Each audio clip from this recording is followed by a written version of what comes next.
everyone and welcome back to my classes. This is my last lecture in this series of Keynesian theory of income output and employment, which is also known as goods market equilibrium theory. Now in one of the previous lectures I had discussed the three situations of equilibrium. So what is equilibrium? Equilibrium is that level of output and employment at which aggregate demand is equal to the aggregate supply. So we have already learned that equilibrium is established at a level where aggregate demand is equal to the aggregate supply.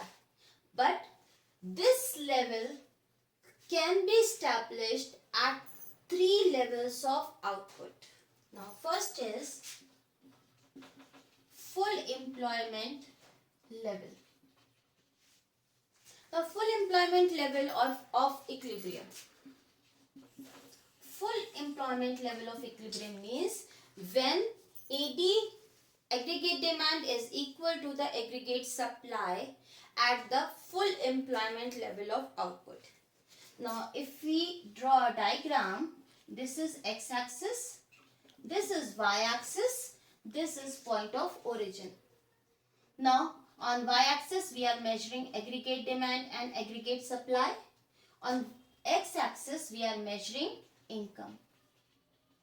Now what happens, this is 45-degree line, which is also known as aggregate supply or income line. Now suppose this is the potential output. This output level is the potential output in the economy or full employment level of the output. So when the GDP or income of the country is OYF, it means all the resources in the economy are fully utilized and no one is unemployed.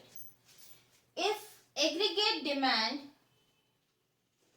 meets, this is aggregate demand curve, if aggregate demand meets aggregate supply corresponding to the full employment level of output, so in that case this will be the full employment level of equilibrium.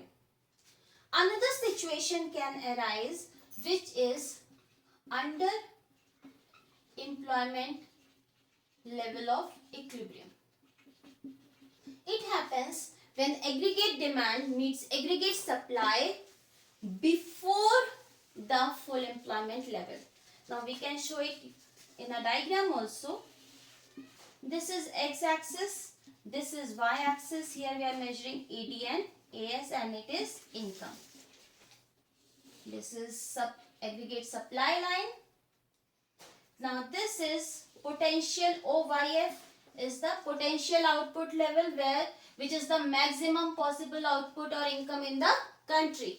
Now if aggregate demand is equal to the aggregate supply before this level, suppose it is OYU, in that case equilibrium level will be at point E where AD is equal to AS and the equilibrium income will be OYU. But this is not the full employment level of income. OYU is the equilibrium income, but this is not the full employment level income because YU and Y, the resources between YU and YF are unemployed. That is why it is under, this situation is known as underemployment level of equilibrium. And the third situation can arise which is overemployment level of equilibrium. That means when planned aggregate demand is equal to the planned aggregate supply beyond the full employment level. Suppose this is aggregate supply curve and this is the full employment level OYF. This is potential output. Now what happens if aggregate demand meets aggregate supply beyond this full employment level at point E? Now what happens? It is not possible to increase the production up to this level and it will cause inflationary pressure in the economy because it is YO. Now what happens? The planned aggregate demand and planned aggregate supply is equal to the OYO. However, it is not possible to produce goods and services beyond this level. That is why it is not possible to increase the output. Therefore, it will cause rise in prices. Now, what happens? These three situations of equilibrium give rise to the cyclical fluctuations in the economy. Now, what happens? Suppose this is x-axis and this is y-axis. Here we are measuring the output. Now, earlier we were taking aggregate demand and aggregate supply on y-axis, but in this diagram I am taking output on y-axis and time on x-axis. Now, this is the trend line which shows this is the full employment level. What happens? It is showing that with the increase in passage of the time, the full employment level is also increasing because the resources also increase in the economy. Now, what happens? Sometimes the economy expands. So, it causes expansion phase in the economy. This is expansion. Now, there is a maximum limit for the expansion period. Now, what is expansion? Expansion is that when the economy as a whole is behaving in a very optimistic manner. Business firms are investing more.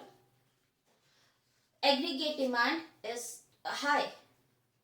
Employment, there is no unemployment in the economy. Production is high, national income is increasing, profits of the business persons are increasing. That means everyone in the economy is gaining. And this phase is known as the expansion phase. And what happens when this expansion phase reaches its highest point? It is known as peak, or it is also known as boom. Now, due to sudden collapse of either the expectations of the business profits or fall in credit, this peak will, now there will be the downward swing in the economy, and business will start investing less, which will cause unemployment, which will further cause decline in aggregate demand, fall in output, fall in GDP. So, this is known as contraction. That means when the economy is contracting. Now, again, this can fall below the trend line, the growth line. What happened? This phase is also known as recession.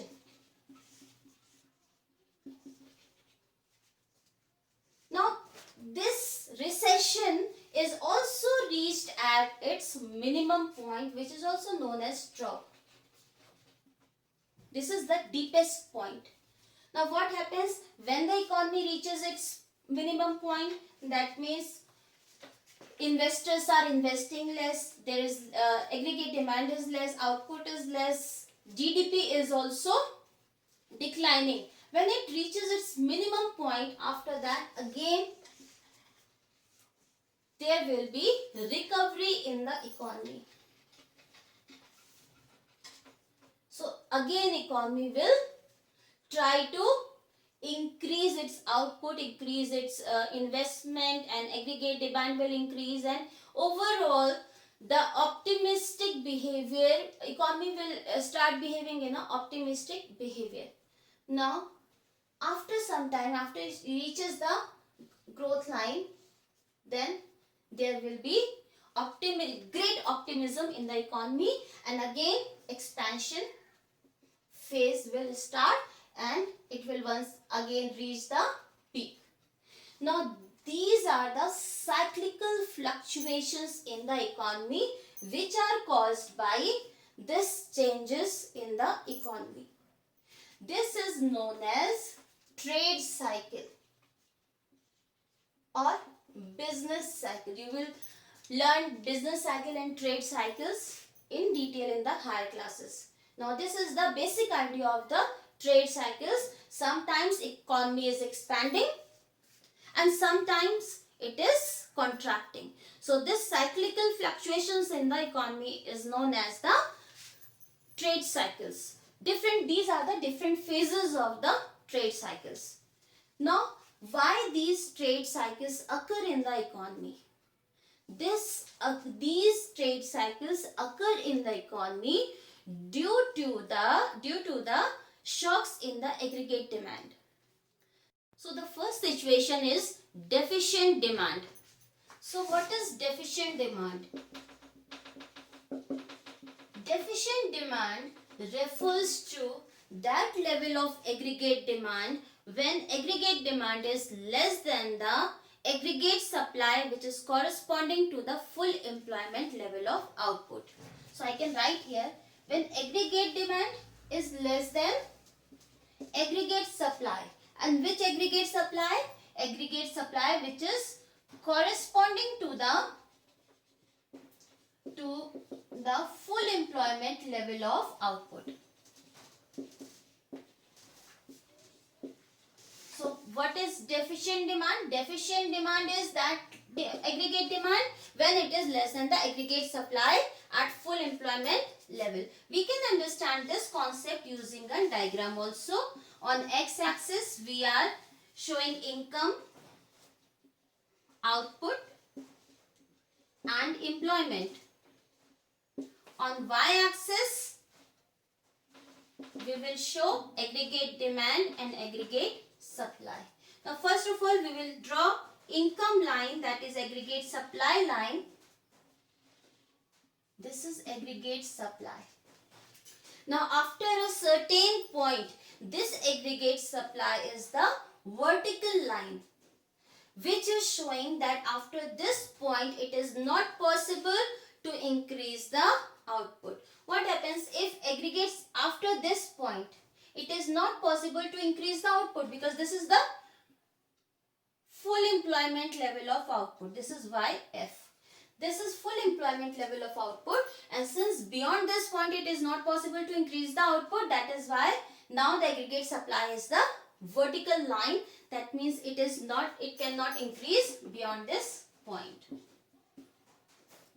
Now ideal situation is that when aggregate demand is equal to the aggregate supply at full employment level. So this aggregate demand is full employment. This is ADF. ADF means when aggregate demand is equal to the aggregate supply corresponding to the full employment situation. This is E. When AD is equal to AS at point E, then the whole economy will be at equilibrium at full employment level, and the GDP and income output employment will be OYF. Now, when there is a situation of deficient demand, it means aggregate demand is less than this aggregate demand of full employment level. I'll draw it. This is ADU. ADU is intersecting the aggregate supply point at supply curve at even point, and corresponding to this equilibrium position the income level will be YU. That means OYU income is generating in the economy because aggregate demand is less than the required aggregate demand for the full employment level. Now this is the gap. Suppose I will write point A here. The gap between E and A is known as deficient demand. And due to this deficient demand, deflation will arise in the economy. Deflation means fall in the price level in the economy. So due to deficient demand, there will be a deflationary situation in the economy, and that is why the gap between A and E is also known as the deflationary gap.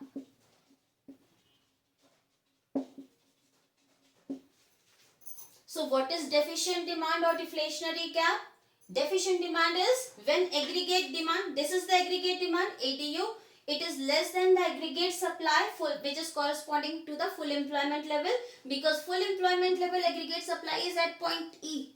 However, the actual demand is at point A. So the gap between E and A is the deficient demand, and since the demand is deficient, due to which the price level will come down in the economy and deflationary pressure will start in the economy, and it will cause decrease in price level. So it will cause decrease in price level, decrease in employment level, decrease in output level, that is potential output level, and it will also cause the decrease in national income of the country.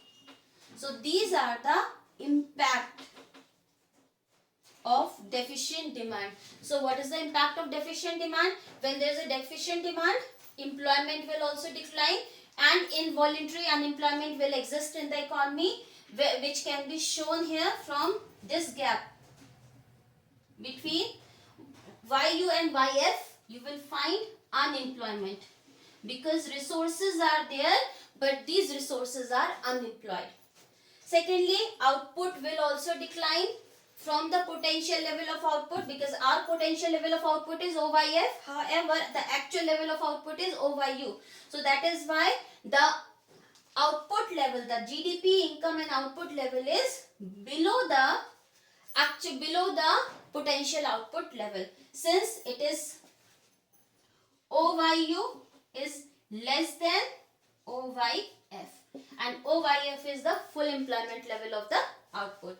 So this is the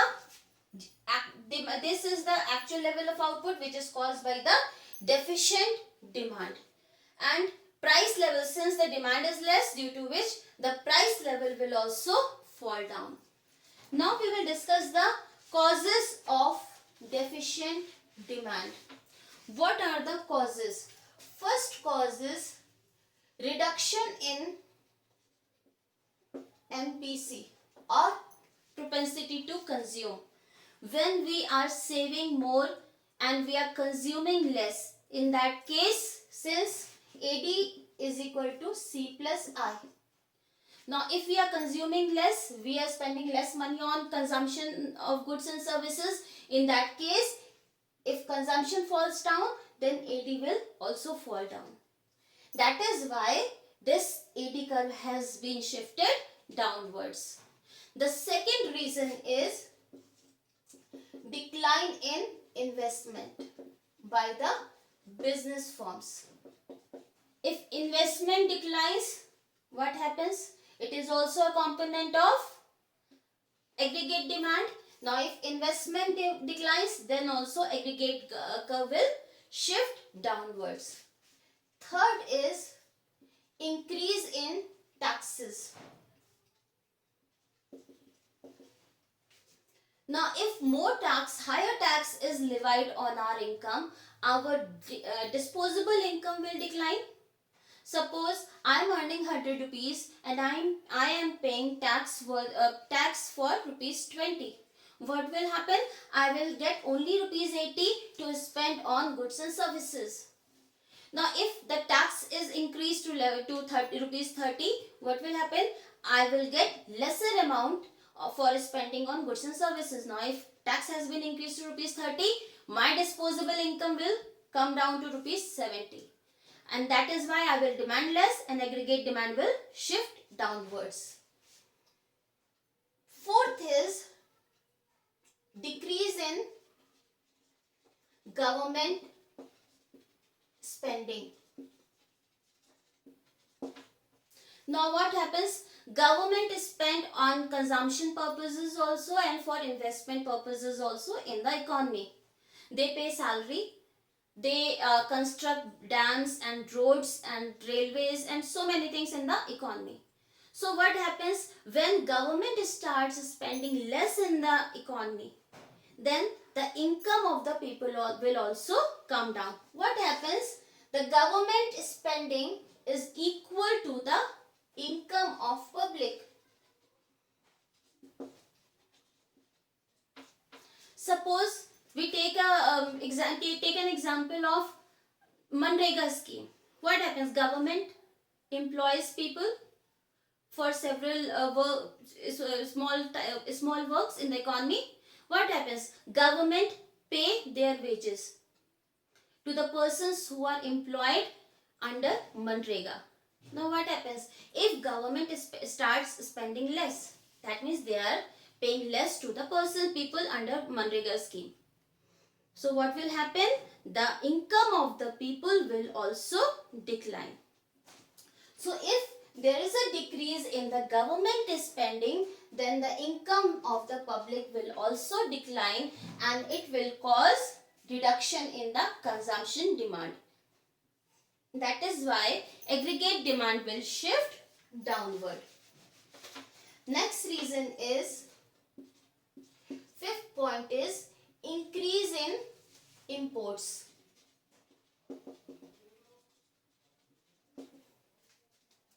When we will demand more goods, we will purchase more goods from other countries. In that case, our demand for our domestic goods will decline. So if we are spending more on the foreign goods, we will be spending less on the domestic goods, which will cause the downward shift in the aggregate demand for the domestic goods. That is why AD will come down. Sixth reason is decrease in exports.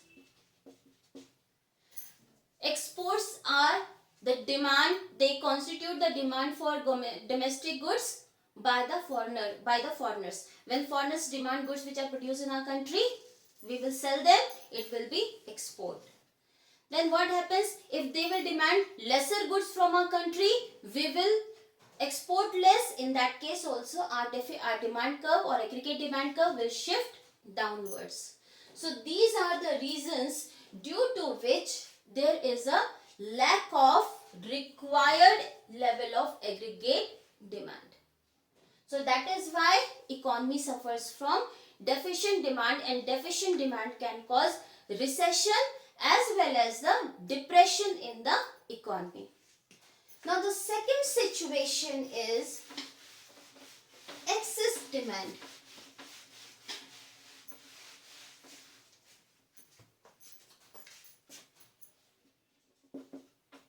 So what is excess demand? Excess demand refers to that situation when aggregate demand is greater than the aggregate supply, which is corresponding to the full employment level of output. So what happens?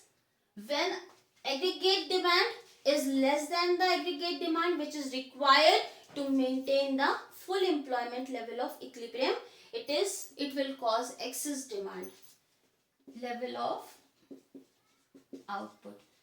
Now we will try to understand this concept also using a diagram.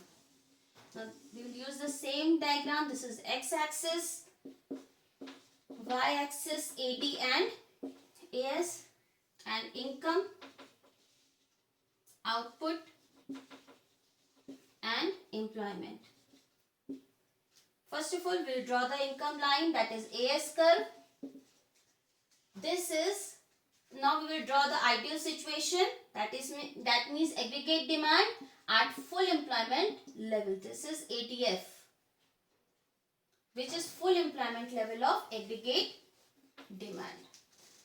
Now excess demand means when aggregate demand is greater than the aggregate supply, which is corresponding to the full employment level. Now this is the full employment level equilibrium situation when the output which is generating is OYF. Now at E point, aggregate demand is equal to the aggregate supply, and E point is lying at the full employment level. Now if aggregate demand is more than this point, if the at E point aggregate supply is corresponding to the full employment level of aggregate supply or output, but if aggregate demand is more than this aggregate supply, it will cause aggregate excess demand in the economy. I will draw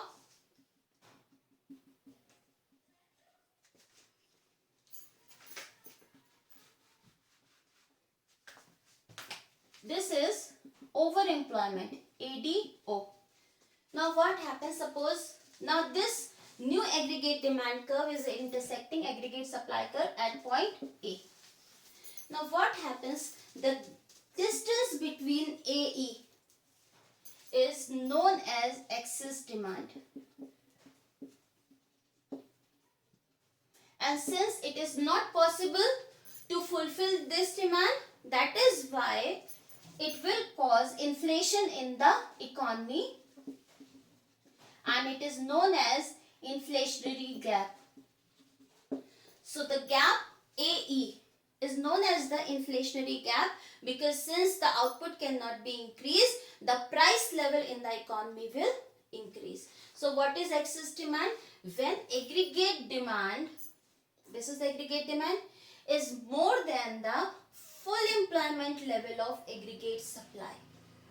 So what is? When aggregate demand is greater than the full employment level of aggregate supply, this situation is known as excess demand, and it will cause rises in the price and inflationary gap in the economy. Now what are the impacts of this excess demand? First of all, impact on the price level. The price level in the economy will increase because since demand cannot be met by the equivalent supply, that is why only the prices will rise. There will not be any increase. It is not possible to increase the output beyond this level. So output will not be increased. National income will also not be increased. Only the price level will increase in the economy. Now what are the causes of excess demand? Causes. First reason of excess demand is high MPC. That means when our propensity to consume is high, that means we will demanding more goods and services, which will cause upward shift in the aggregate demand. The second reason is high investment.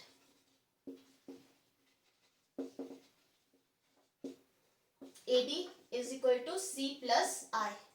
So when investment will rise, in that case aggregate demand will also rise, and it will cause upward shift in the aggregate demand curve. Third reason is decrease in taxes.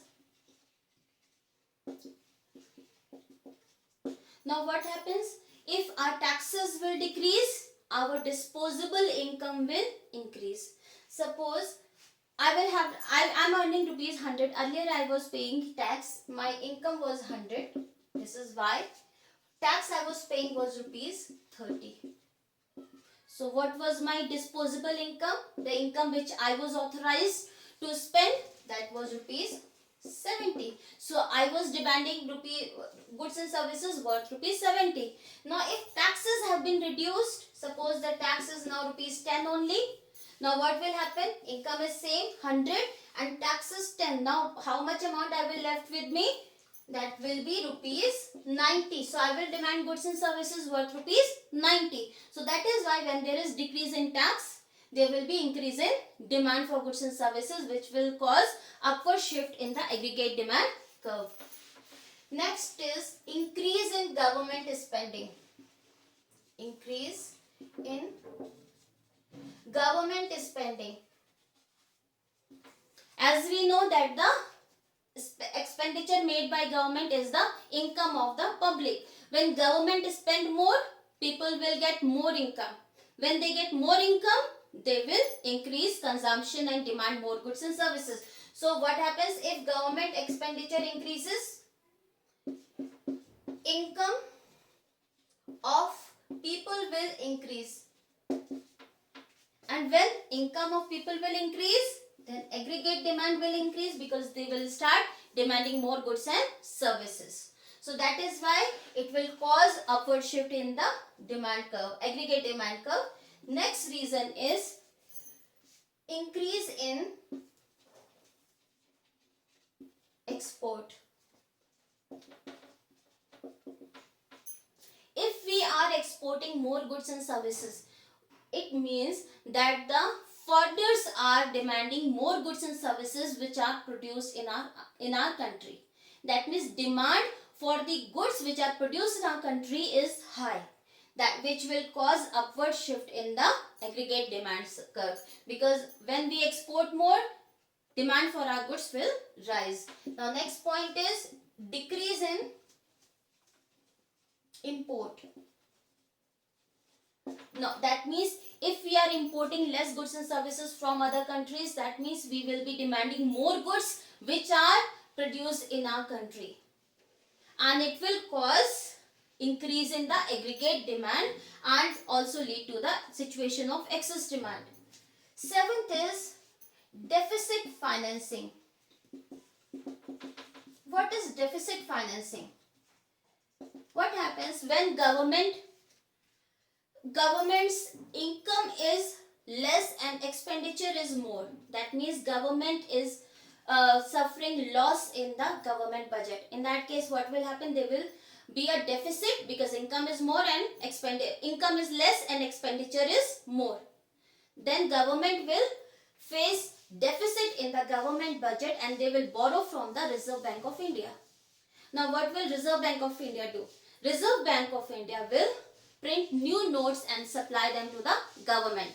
Now which will cause increase in the money supply in the economy, because new currency will come into the circulation, which will cause more demand, increase in aggregate demand, and the situation of excess demand will arise.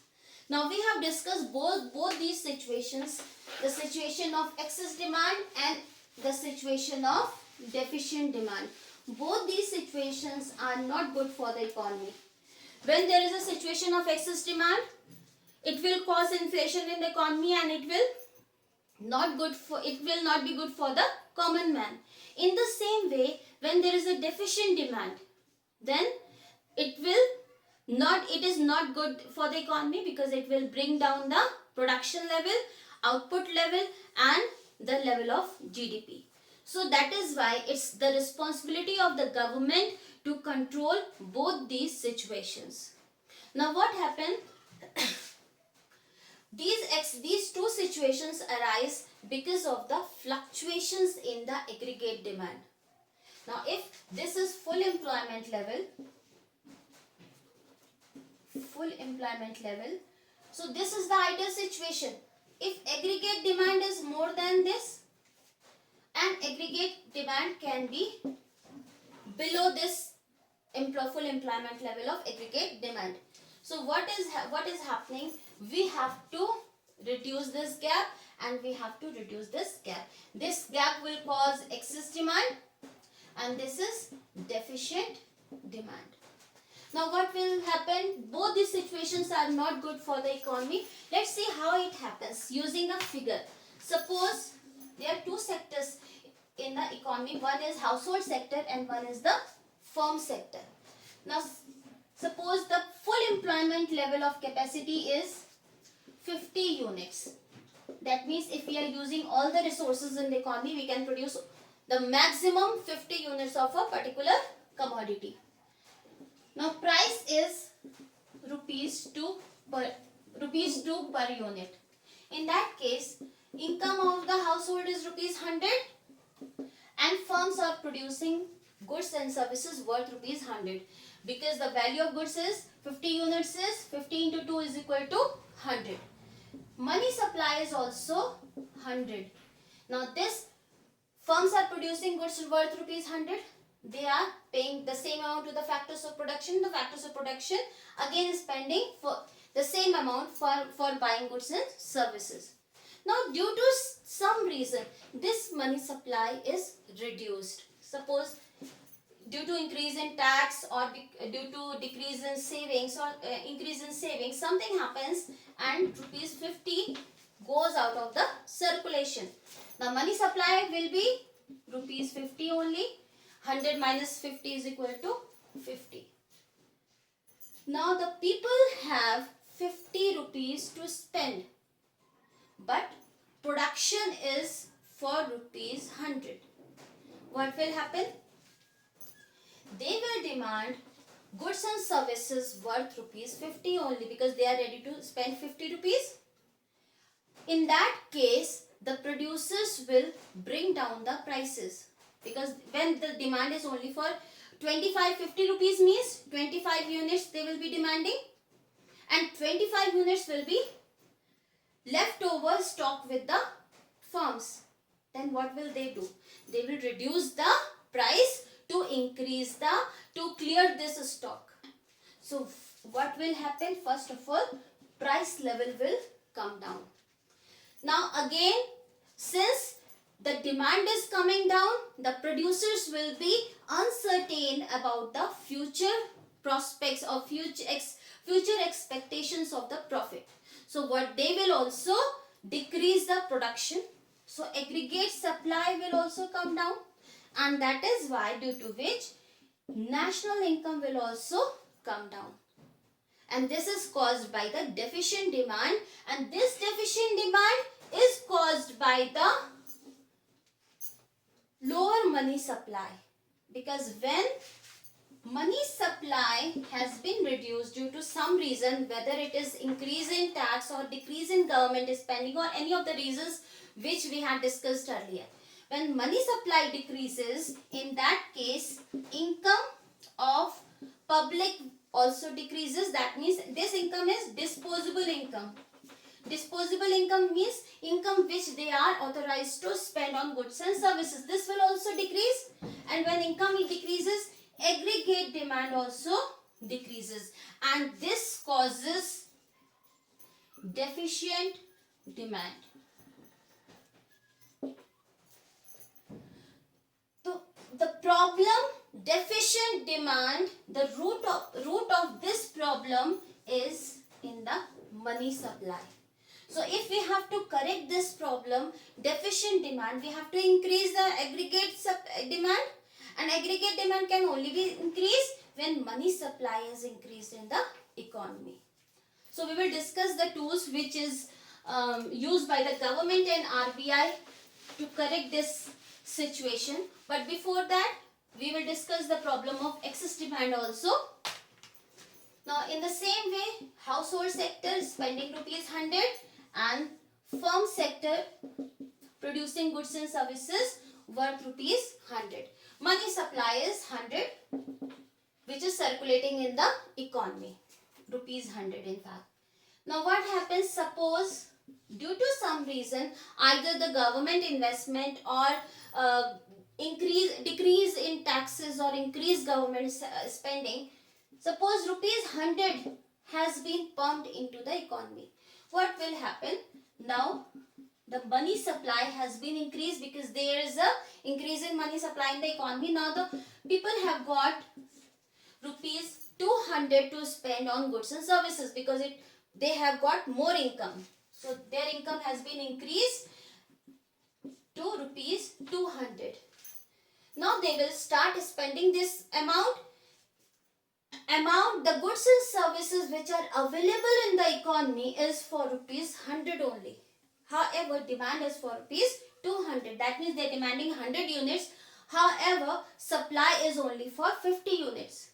It is not possible, since 50 units is the full employment level of output. It is not possible to increase the output beyond 50 units. So what will happen?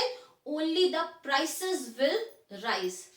Now the price will be rupees 4 per unit.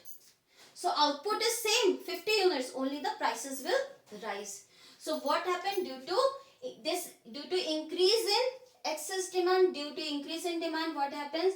When money supply is increased, disposable income of the people also increase,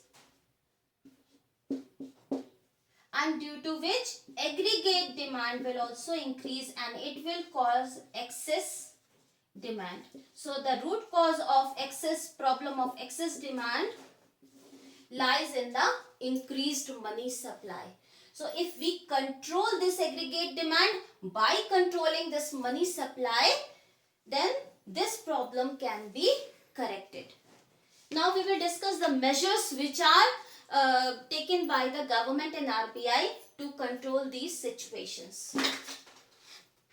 There are two policies. First is monetary policy by RBI. And the second is fiscal policy of government. First of all, monetary policy. RBI has got the authority to regulate money supply in the economy by monetary policy. So what is monetary policy? It is an instrument by which RBI controls the money supply in the economy. And there are several instruments like quantitative instruments and qualitative instruments like bank rate, CRR, SLR. These are the instruments which RBI uses to control money supply by controlling the credit in the economy. So what happens? When credit is increased in the economy, it will cause high money supply. And when money supply is high, then aggregate demand is also high. In the same way, when credit creation contracts, in that case, money supply also contracts and causes decline in aggregate demand. So RBI uses its instruments to control money supply in the economy, and it can correct the situation of excess demand and deficient demand in the economy. I have discussed in detail all these measures taken by the Reserve Bank of India in a previous lecture. I am giving the link for that lecture in the description. Now we will discuss the fiscal policy of government. So what is fiscal policy? Fiscal policy is the budgetary policy of the government. Monetary policy is the policy of the Reserve Bank of India, that is the central bank of our country. But the fiscal policy is the policy of the government. So there are two. Government uses fiscal policy to control the money supply in the economy. So fiscal policy is the policy regarding tax, expenditures, government borrowing,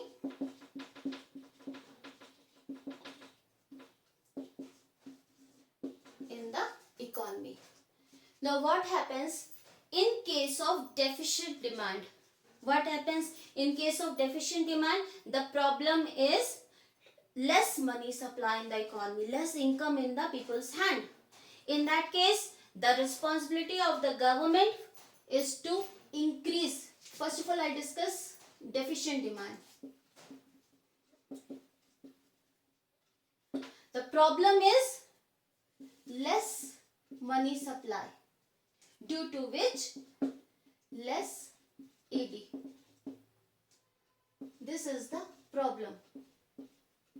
Now the solution will be to increase the money supply, and due to which aggregate demand will also be increased.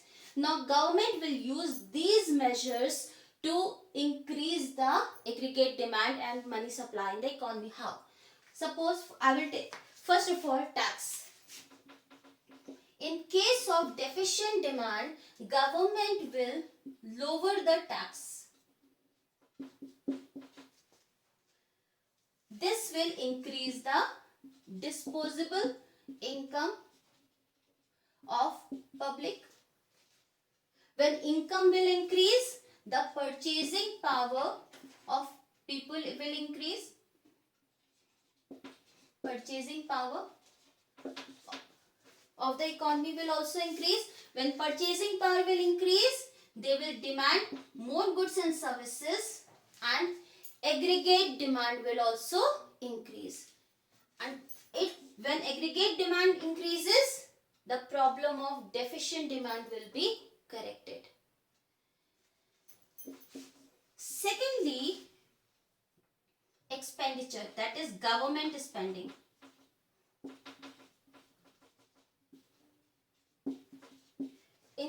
of deficient demand, government will increase its spending.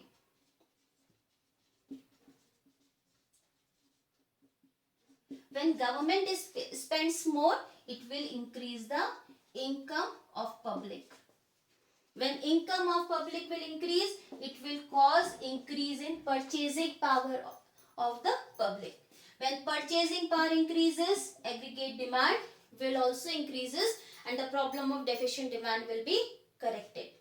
The third is government borrowing.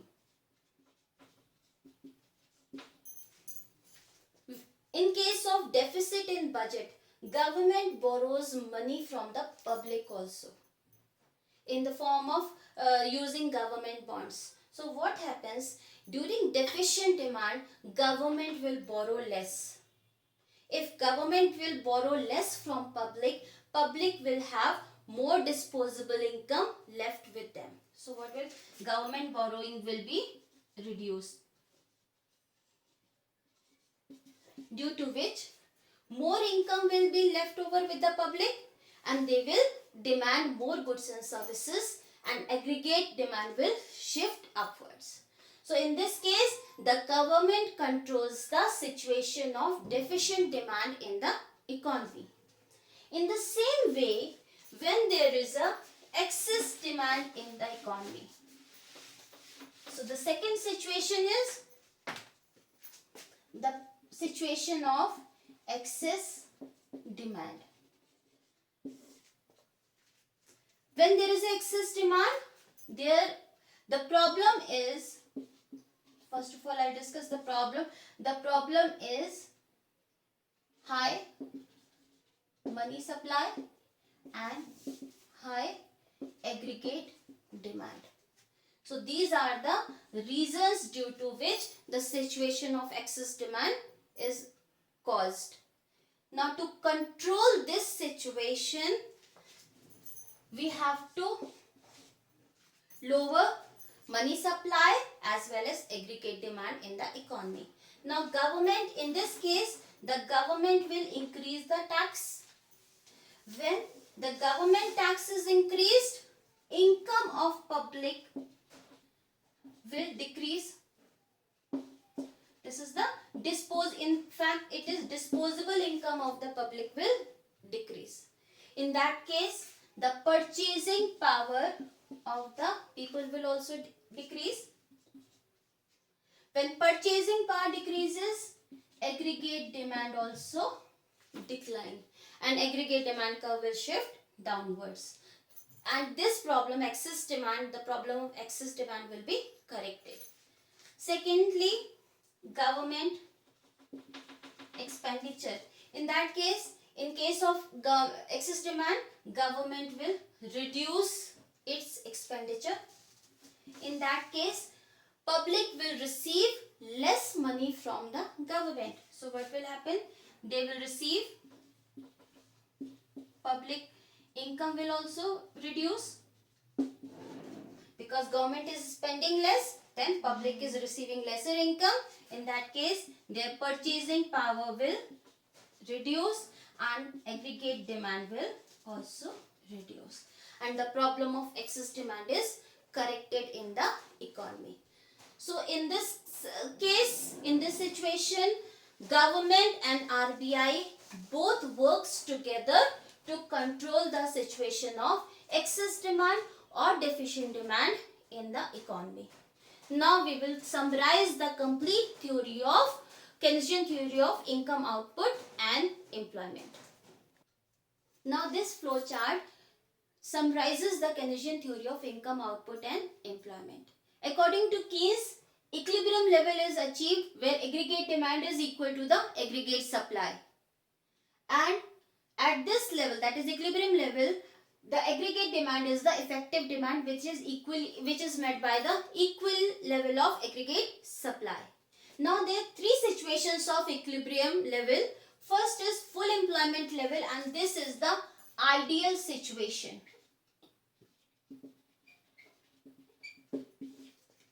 But apart from this situation, this ideal situation, there are two more situations. First is underemployment level of equilibrium. That is effective demand at a level which is lower than the full employment level.